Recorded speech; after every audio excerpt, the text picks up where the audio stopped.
Welcome back to another episode of Spilling the Career Tea. Today, this is really special today. Today, I'm Bill, that's Jerry. I get to turn the tables on Jerry because Jerry is about to, or maybe just did, release a book called Spilling the Career Tea. So everything we've been talking about in these podcasts, this guy, unbeknownst to me, he just told me this, has been working behind the scenes for 4 years to write what I believe is an excellent articulation of what this topic is all about. I'm going to get to interview Jerry today about the book, about the importance of career readiness, about the importance of when you join a firm, how do you do it? I'm impressed, having skimmed the book. This is really good stuff. And by the way, this is Jerry D. Goldstein, and I finally figured out what the D stands for. What? Delicious? No. Distinguished. Oh, okay. That's better. This guy's fit outsmarts me all the time, and you never know what he's going to be wearing. So the D now stands for distinguished. Okay. But Jerry, this is going to be some fun. I've got a ton of questions here, having read the book. Jerry, if you haven't heard by now, you work with thousands of students. You have, right? I have worked with, yes. You've built mentoring programs. 100%. You've mentored individuals. You've helped others mentor individuals. You've listened to what these students are telling you, and you took some copious notes, and you'll tell us about that. Right. And all of a sudden, this thing has turned into, where do I show this? Spilling the Career Tea. Now, is that a distinguished guy or not? This is the cover. A lot more to come on that. But Jerry, I honestly thrilled. There's a lot to get into here. Let's dive into this tea, and it's going to be spilling over the top hot, right? Right. What was the impetus of thinking that all of your experience and everything you've done in this field should end up being a book? What was your motivation to go there? So, first of all, Bill, I want to thank you. I don't think I would have written the book if it wasn't for you. You've been a great partner, a great friend. We both went to the University of Miami. We have that in common. But you really motivate me. You're so kind, and you have a lot of confidence in me. And as you know, confidence is important in the world. Yes. And it's one of my major topics. So I thank you for that. I appreciate that. We're a great team. That's what it's all about, right? We have a good time. So to answer your question, I'm blessed enough to have a great family, great wife, and I'm able to do what I really love to do, which is help young people kick off their career or work through career issues. Yeah. And we had been doing that together for many years as volunteers at the University of Miami. Right. And when I started at Fordham University in a full-time role coaching alumni and students, I just saw that there was a need to scale up. So many people wanted to talk and spend time interviewing and resume reviews and all kinds of things. Just not enough help to go around. So I thought to myself, let me take notes and compartmentalize a lot of these issues because a lot of the students had similar issues. Of course. And I could maybe take notes, make some outlines, and when they would come to me, I could email them a checklist or a pamphlet or something that could help them, and they could go back to that, refer to it later. Mm-hmm. So after about 500 or 600 appointments, I had stacks of notes and realized this is more of a book. It's more of a guide than just an outline or pamphlets to send out. So I compiled it into the book, and this is really 4 years of looking at issues, really figuring out how to guide early career professionals and graduating students into career readiness and kicking off their careers. Yeah, no, that's awesome. And, having skimmed through and read a lot of the chapters, it's so relevant to what's going on now. You write a lot, and we'll talk about it later. Today's impact of AI is an example. That didn't exist 4 years ago. So the obvious is it's evolved and it's been topically relevant, but there are some core gaps that you've chosen, and it's appropriate to address. What were some of the early on gaps that you saw that said, I've talked to thousands of people, I see this often enough, this is a gap, I need to address it? Right. Great question. Colleges teach knowledge. When you go to college, you get a lot of knowledge, but employers expect application. They want to know what you're going to do with that knowledge. And that's why experiential learning is so popular right now. They want to know that you can apply everything you know in a way that's going to be valuable to the employer. So the gaps are really, what do I do with this degree? And the degree is just another word for knowledge. What do I do with it? And how do I, number one, explain to an employer that I'm the right person to work there because I can apply this knowledge? Yeah. And number two, that I can learn and apply skills that maybe I haven't had the knowledge in this area before, but I have the skills. Yeah. Directionally, you describe this book, I think the word you use is a translation between your university, college life and the skills that you earned throughout your college career, and then obviously the entry into professional life. What do you actually mean by translation? Oh, translation's a big word because students and early career professionals have to be translators, right? AI is all about translation and verification, research, but also what I was saying before with the skills that you obtain in college, you have to translate that into something that you can apply, again, to whatever you're going to be paid to do. Yeah, but and we've talked about this, and I think we both agree, the academic learning that is the core curriculum of what a student gets on campus, I'll use that translation word again, to practical experience, right? And that's why, the internships and applying is so important, right? But, often that doesn't set you up for the reality of corporate life. Right. So how does the book address some of, that readiness, if you will? Right. It's not just about the academic learning. And how do you get that clear to those reading this piece? Sure. So there are skills that employers tell us all the time they look for when they're hiring entry-level professionals. And what I did was I looked at the skills that they meaning employers, want the most, or tell specific universities or different organizations, these are the things we look at the most important skills to us.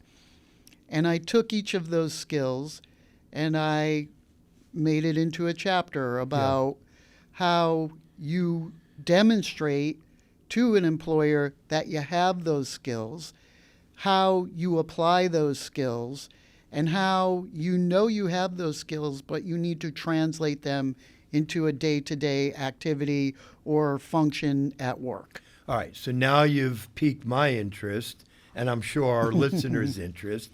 Do tell. What are some of those skills? And did you actually speak to employers, or this is the Jerry D. Goldstein version of those skills that are required? No, what the flavor of the day is the NACE. NACE is the National Association of Colleges and Yeah. Employers, and the flavor of the day are these 8 skills that they publish. These are the skills you need to have. Yeah.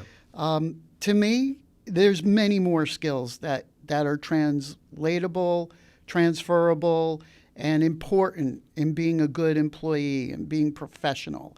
But professionalism is one of these skills, right? One of the 8. Right. So one of the 8 skills is professionalism. Okay, I went to college for 4 years. How do I demonstrate that I'm a professional, that I'm, going to show up on time, I'm going to be responsible, what am I going to wear? And go to employers and say, hey, what do you look for in professionalism? What issues arise? And a lot of the book has examples. I don't know if you saw any, but your name is Bill Frickus. Oh, okay. That's me in the book. That's I your missed name that. in the book. Yeah. Okay. Yeah, we had fun with the names, but yeah, we got some examples, some experiences. Changed the names a little bit, so you can't reference what company or people we're talking about, but you can actually read it and think to yourself, okay, this is how I can handle that situation. Yeah, given that, the students are often worried about how to make that translation into corporate life, right? And Right. the book enables you to have all the insights around that. But, employers are all different. Do you find, I guess you use the word competencies, right? Mm-hmm. And I don't know if NACE uses that term, but there's a reasonable amount of similarity between what employers want, or does it depend? They talk about the top 8 competencies. Competencies, The right. number 1 competency is communication, Right. according to NACE. Okay, well, we all know that communication is very important, right? Right. It's important in anything you do. It's important in a relationship. It's important, with family. It's important with friends. It's Sure. important with business partners. So, of course, it's important in a corporate setting. So we really just want to enhance that. And you can do that through mentoring. You can do that through leadership positions and clubs or fraternities. Travel abroad is an opportunity to enhance some of your competencies. And it's great that you can do that as a student, but how do you know that you have that skill? Yeah. And what makes it transferable to what you do at work? So in the book, we break down those skills. This is what the skill is. This is what it should look like. And this is what you need to do. And oh, by the way, here are some examples. Yeah, no, that's awesome. And I'll come back to this, I'm sure, but in reading the book, it is so simply defined and clear and logical. And that was one of the things I enjoyed most. Good. And I'm sure that was an intent of yours. There's no fluff and there's complexity, but there's no complexity Right. in the way that it's delivered. And I think that's a credit to what you've put together here. There are, I don't know, close to 20 chapters, if I recall, maybe more, 18, something like that. 15. Is there a section that you can recall or a chapter that you think a student or an early career professional should read twice? So that's really interesting.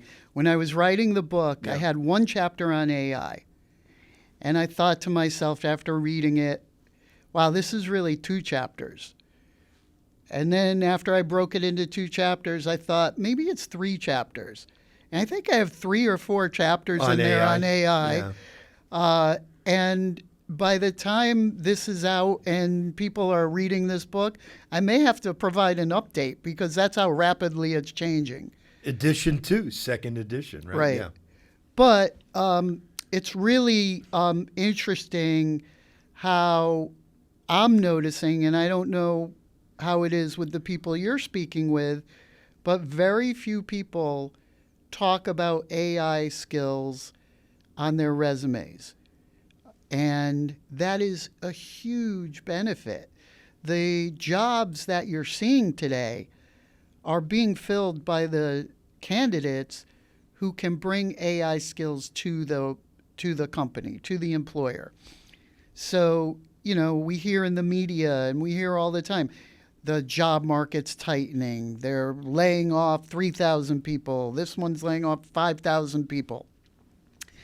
And it's really a detriment to tell young people that. They're sitting here trying to apply for jobs, Right. and they're thinking, why am I applying for this job? No, I'm up against 2,000 people, and there are no jobs anyway. Yeah. So I think the reality is you're seeing layoffs because large companies are cutting out a portion of their workforce that really isn't going to do well in moving into an AI age. Mm-hmm. Those are the people that are being cut out, terminated, and the corporations are taking those resources and moving them to areas where they can hire entry-level people who have all the career competencies they're looking for, Mm-hmm. but have AI to enhance what they do. And when they bring them in, they want those young people to use AI in their day-to-day, reestablish the roles and what everything looks like, and create a new culture where these corporations are using AI. So if you look at companies like Salesforce Yeah. or Microsoft or Amazon, all of those companies had large layoffs, but they're training people on AI. They're saying, here's free training for you. Get a certification from Salesforce on Salesforce AI. And then come to our marketplace and look at what roles we have available, and maybe you can work for us. All right. So here's That was a lot. I'm sorry. no. Here's what I believe, because I'm still confused about this, but you've implied, right? A distinction. Because many of our listeners out there are probably saying, although some universities are now featuring, our beloved alma mater has it, AI as a major or a minor, whatever. Right. But here's my question, right? Those skills that you're referring to, are they, I'm a student, I'm not taking any classes or, I'm a history major, right? But the application, the question is, are those skills unique to AI, or are core skills that you've developed applicable to AI, or does it depend? I think it's both. They're applicable, but they're also unique. Okay. And what we're seeing is that there are AI roles that are being created, like AI content creator, AI prompt engineer, right? And those roles have to be filled with English majors, humanity majors, editorial people, journalism majors, because those are the people who can write, who can determine what the users are going to be searching, what roles they're going to be trying to fill. And that's a pretty good sign for the humanities majors, right? Yeah. So in effect, if you have those kind of skills, you write well, let's use that. Yes. There's applicability there is what you're saying. If you write well, that's really important. So when you're an English major or you're looking for a job, are you applying to newspapers to be a writer? Are you looking for roles that are traditional writing roles? Yeah. Because if you are, you're probably going to have a very difficult time Yeah. finding an employer who's hiring people for that. Yeah. But if you say, I would like to search for a role that's an AI editorial role, they're having difficulty filling those positions because people just aren't applying to them because we don't know that those things exist and no Yeah. one's searching for them. And it's evolving, obviously, every day. Rapidly. I know the book goes deep on this topic, and that's why you may have to add even another chapter, and I know it's a passion of yours. Let's pivot a little bit into intellectual property and tools Okay. in the book, right? Okay. I made some notes here. You mentioned the VICC, VICC Yes. framework, and you have what's called the Solve method. Right. And you go deep in the book on both. Right. Help us out. What are we talking about? Well, VIC is just a GPS for showing up professionally, right? It's a way a young person can say, why am I saying what I'm saying, doing what I'm doing? And the VIC stands for value. What's your unique value proposition? We Yeah. talk about that all the time Yeah. with branding, right? Yeah. But a student or a young person or career professional, early career professional, needs to start from a place where they believe I have a unique value proposition. How many times have we spoken to young people and you say, well, what's your unique value proposition? And they say, I don't have one. Everybody has one. It may be similar to someone else's, but it can't be exactly the same. It's like a fingerprint. Yeah. Everybody has one, but they're all a little different. Yeah. They're distinguishers. So you need to approach everything you do starting with your unique value proposition. That's the V, the V. value, right? Then you have intent and credibility. And I put those together. That's the IC. So intent and credibility. How are you telling people what your unique value proposition is? How do you present yourself? What are your skills? How do you tell people what your skills are? So I always use collaboration as an example. Okay, Bill, I'm very collaborative. How do you know that? I mean, you know that I'm collaborative because Yeah. we collaborate. Yeah. But if you didn't know me, and I said I'm collaborative, you could say, okay, good, you're collaborative. Yeah. I believe you, or I choose to believe you, or Yeah. I don't believe you. Right. Right. But if I say it with intent, I want you to know I'm collaborative. I have to tell you an experience, a story, something about me which tells you I'm collaborative without me actually saying I'm I collaborative. understand. So that there's an intent and credibility. When you tell a story, you're establishing your credibility because you're giving an example. Now, that's really important. And then you have to use the value, the intent and credibility, and display it with confidence. That's the last C. That's the last C. That's Yeah. the VIC. Confidence is key. We talk about it all the time. It's important in anything you do, but especially for young students, recent graduates, and early career professionals. You need to put yourself out there.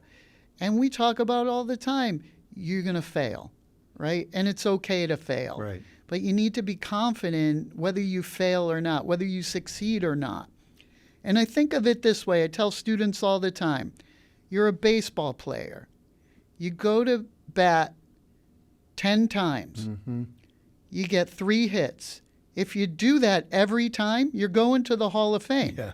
But you failed 7 out of 10 times. Right. Right? So you need to establish that comfort that you may not ask the right questions. You may have a problem here and there. If you are acting with value, intent, and credibility, even though you fail, you can still be confident. Right. You know, to that point, and I know you talk about the confidence word a lot, and in the book it's featured. I would agree. It's probably one of the largest gaps that students think, or maybe they do, have, right? They haven't been there. It probably goes hand in glove with experiential, because as you get experiences, obviously you also build confidence. So, Right. and I know the book goes deep on this.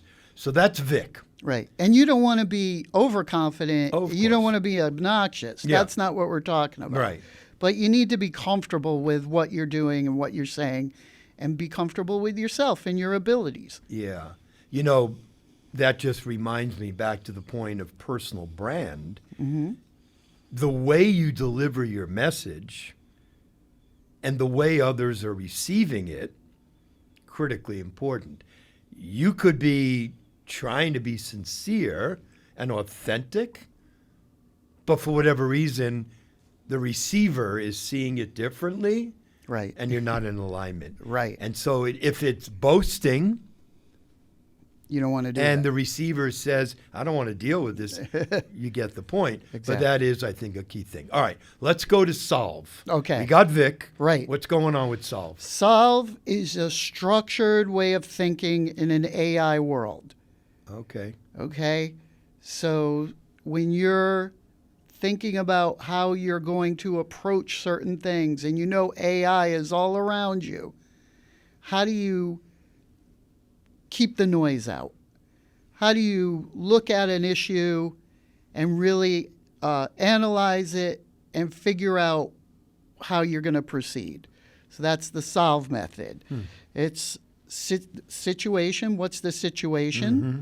What are my options? Review all your options. What are the likely outcomes? Is there value in any of the likely outcomes? And then which one am I going to execute? Execute.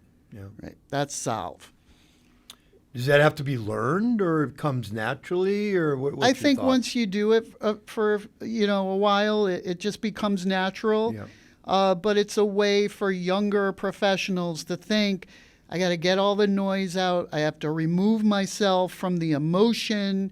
I have to really think about what's going on here. Yeah. Because, even today we still do it. You get all upset, you get wrapped up in things, and then you think to yourself, wait a minute, what's the real issue here?